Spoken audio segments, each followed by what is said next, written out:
Hello everyone, this is Piyush. Welcome back to my channel. Welcome to the series Explained, where complicated US taxes get simple one step at a time. In this video, we will look at what is an health saving account and what are the tax forms that you must fill if you made contributions to this account. Some employers in the US offer a benefit called health saving account, which is also known as HSA. If you made any contributions to this type of account or withdrew money from this during the tax year, you might have to file a tax form with the IRS when you file your federal tax return. To give you a quick overview, a health saving account is a special savings account used to pay for medical expenses.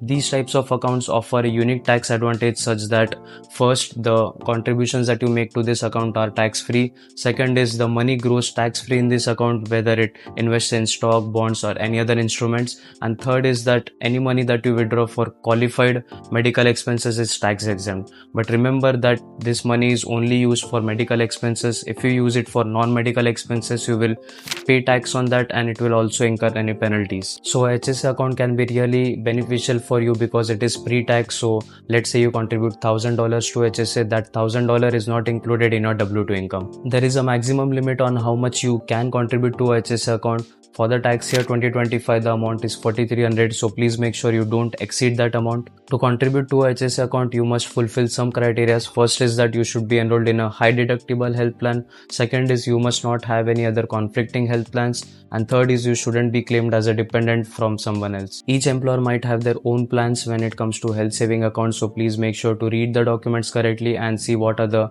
terms and conditions for your employer. Some employers also offer free contributions to the HSA account just for opening that account. There's no minimum that you must invest. Even if you invest $0, they might invest $400 or $500 on your behalf in the health saving account. So if that's the case, please make sure to take the complete advantage for that because it is pre-tax and you can use it for medical expenses. Now that you understand what is a health saving account, let's look at the tax form that you must fill for reporting this type of contribution. So the tax form that you use is the form 8889, that is reporting the contributions or any withdrawals that you make from this account. Before filling out this form, it's important to check your form W2. In the form W2, if you go to box 12, if you have any contributions or if your employer makes any contribution, you will see it in box 12 as code W. Once you see this code W in the box 12 of your W2, please make sure to start filling out the form 8889. I will start sharing my screen and let's get into it. Let's start by downloading the form 8889.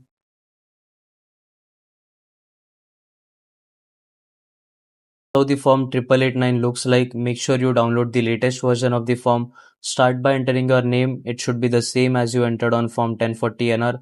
Enter your social security number here. I will tell you my situation, so if your situation is the same as me, you can just follow along. If not, if you had any other complications or more different things, you can refer to the instructions for this form. So in my situation, I had a health saving account from my employer and I didn't make any contributions, but my employer made a contribution of a certain amount. So I didn't use any amount for medical expenses, non-medical expenses. It was just there. The account was there. Employer contributed. That's it. So if your situation is the same, you can follow along and enter the same values. If not, then make sure you read each of the lines carefully and enter the values appropriately. First line is check the box to indicate your coverage. So if it's only self or family, so for me it's self.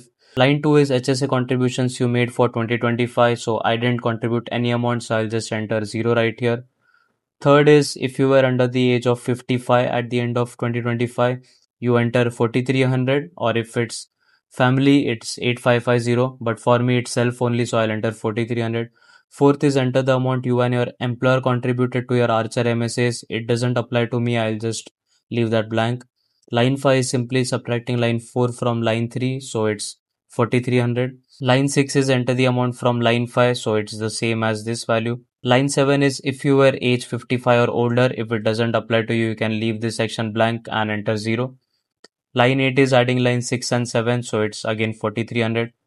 Line 9 is employer contributions made to your HSS. So as I mentioned, my employer contributed a certain amount, so I have to enter that value right here. My employer contributed 500, so I'll enter the value right here. Line 10 is qualified HSA distributions. I didn't have anything, so I'll just write 0. Line 11 is addition of lines 9 and 10, so it's 500 for me. Line 12 is subtracting line 11 from line 8, so it is 4300 minus 500, which is 3800 in my case. Line 13 is HSA deduction, so it's just 0 in my case, so I'll enter 0. If you want to know the details of how the 0 comes, you can go to the instructions for the form 8889.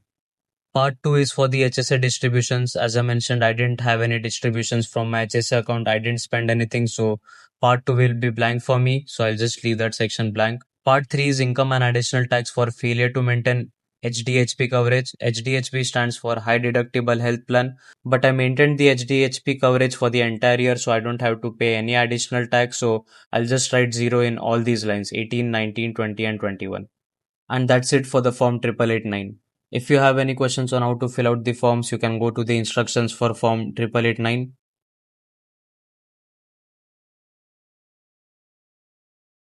This is where you can see all the details relevant to the form 8889, how it is filled, what's the purpose of the form, who must file, and if you scroll below, it says specific instructions. So line by line they say like how to fill out the form, how to fill out the part 1, line 2, line 1, line 3, etc. So this is how you fill out the form 8889. It is a very simple one-page form that is used to report the contributions and the distributions, but it's really important because the IRS wants to know how much you contributed, whether you were in the limit, or how much you withdraw from your account, and was it used for qualified medical expenses or non-medical expenses. If you withdraw the money from a HSA account for non-medical expenses, it incurs a penalty as well as tax, and you must pay that when you report your taxes. Some common mistakes students make when it comes to form 8889 is: first, not reporting the contributions to HSA; second is not understanding what is a qualified medical expense; and third is reporting the distributions incorrectly. Please share this video with as many international students as possible because not many people are aware about this tax form and if they have to report any contributions for the health saving account. Like and subscribe my channel if you find my content useful. Please feel free to comment below if you have any tax questions or any other questions in general. Also feel free to reach out to me personally on my email in case I failed to reply on YouTube comments. Thank you again for watching this video. Until next time.